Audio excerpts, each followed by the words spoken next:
Well, it's actually raining here, so that's an experience. The last couple of days, Washington DC was really really hot, and then coming over here it was quite warm when I arrived. But the last couple of days we've had cool weather, and now we've got some rain. I can't say that I'm complaining about that because most of you know that I'm more of a cold weather than a hot weather person, so I'm no longer expiring daily and perspiring daily. Not that you needed to know that, but I was going to wait till the end of this week to talk about the experience here in Oregon in Hillsboro County, because my intention was at the end of each section of my journey to kind of do a blog and a video blog as well. But it's I've only 3 days into the week here, and I needed to just kind of share some stuff, because otherwise I'm going to have to do like a 4 hour box set on Friday, Saturday. But what I've seen so far, the first 3 days really been a lot of work in classrooms. So I've seen the schools, I've been in there with the teachers and the classes, the principals, and seeing what they do, and it's totally inspiring. Not just for what they do with young people, but the application I think that we can have for adults that we're working with, particularly in where we're talking about peer-to-peer support, which is what feedback is all about. And so what I've seen a lot of is the things that really sound like they're obviously really good, and they are, which is the wellness centres. So each of the schools I've been to at the moment has got a wellness centre, which is a classroom run by staffed with somebody who is there to teach children about regulation. So they'll go to the wellness centre, they can have planned sort of sessions there. The teacher could send them there, they can refer themselves there, and they have those sort of different options. And each school works slightly differently, but generally speaking, that's how it happens. That wellness person will also reach into the lessons and into classrooms and run lessons with classes, so that they get a feel for what's going on. And all of the students at the start of this year are getting tours of the wellness centres as well. And so the wellness centres you'll turn up and you'll basically talk about, you as a child, you would say what zone you're in, and there's 4 zones, and I'll do a bit more about them, but basically, red is when you're really kind of unmanageable, blue is when you're down, yellow is when you're kind of a bit fractious and fidgety, and green is kind of your learning zone, you're calm, you're able to learn. So as long as you're not in red, you can come to the wellness zone. There's other strategies for someone in red to calm down.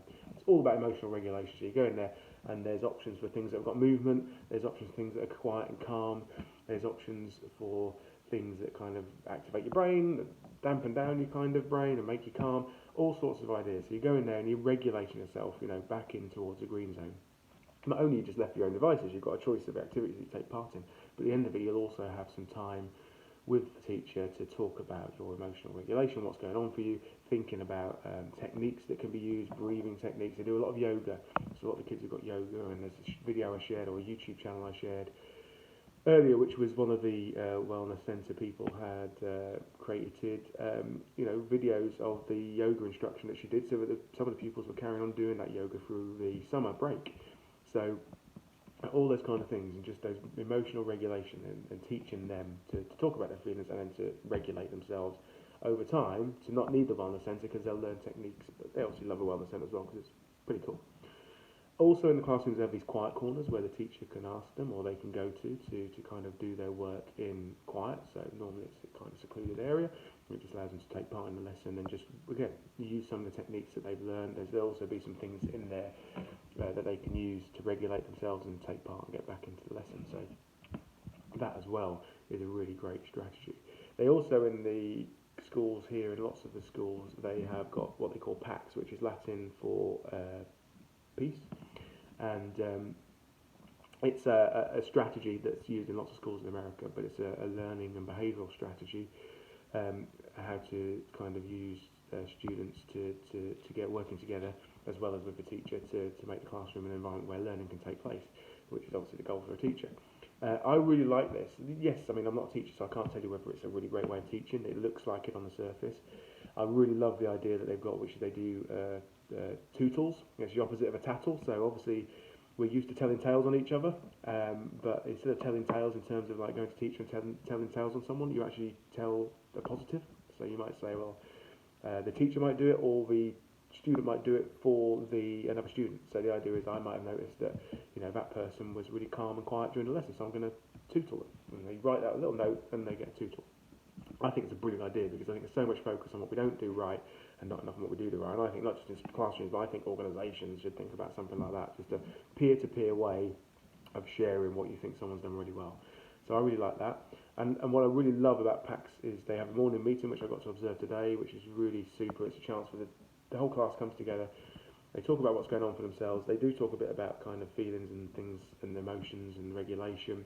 They unpack problems. They problem solve together, and they work as peers. So it's not just a teacher leading it; it's a peer piece of work. And obviously, with feedback being a peer-led organisation, it's all about peer-to-peer support and support environments. That was really fantastic. And the real ethos of PACS that I loved, and I would encourage you to read up on it, and I'll write a bit more about it at some point, but is that it encourages lots of peer work, but it really encourages people to support each other, talk to each other, and it encourages classrooms to be places where students are taking a leadership role in how the environment is, how listening happens, how relationships occur. You know, instead of kind of the idea of be quiet and learn, it's like, you know, be involved and engaged and learn, and I think that seems to work really well. So I really like that method as something to think about in our peer support groups and our peer support activity and across, you know, the piece when we're trying to change the way that mental health is done in Lowestoft and Waveney, because I think it gives an idea of how we can get people to work together and talk together and think together in a really co-productive way. So I think that was really, really positive. It's been really fantastic. And then the other big thing, a massive thing that they try and talk about and remember, and is so important here in the trauma-informed, is that, of course, that model is followed all the way through. It's not just something you do to children, it is something you have to model as an organisation. So right from the top, students, the educators, the principals, you know, the administrators are thinking about, are we being trauma-informed? Are we modelling what we want those students to see? So that means we have to regulate ourselves. We have to think about the regulation, and we have to think about the well-being of our teachers and our education staff and all those people around the school. So I think that was something I really felt was important as well. You really know that I'm not the best always at thinking about things in a trauma-informed way, and so I need to think about that for myself. But it's so vital, it has to be modelled all the way through. So the teacher, if they're going to be asking kids to think about emotional regulation and think about talking about their feelings, they've got to be prepared to be part of that process. I'm sure that's really difficult for some people compared to others, but it was the only way that it worked. So 3 days in, I had to just get some of this stuff down on the blog, which I'll produce in a moment, and also a video, because really inspiring, really interesting, really motivating. But also, I'm seeing stuff in schools, and I love to talk to schools about the stuff that I'm seeing, of course. But also, I just really would like to think that what I've learned is stuff that's so valuable for our peer support work that we can take into feedback and the way that we work, because that's what I've seen as much as anything. It's not just, hey, we can use this, we can think about this in schools, but actually we can use this in any environment where peer work is going on. There's some really strong principles. I'm learning about those. I'm bringing them back. Really excited. The rain means that I might wait for it to go down a little bit. But it probably means that I can go for a run and feel at least like I can survive a decent run. But yeah, I'm having an amazing time. I've got 2 more full days left, Thursday and Friday in Hillsboro, and then the weekend I head back up towards Washington State. I'll be in the sort of Olympia, Seattle area, and then over the week I make my way over to Walla Walla, which is where I spend the bulk of my time here. So yeah, the second week so far has been awesome, and the people here in Hillsborough County have been amazing, and I'm very lucky.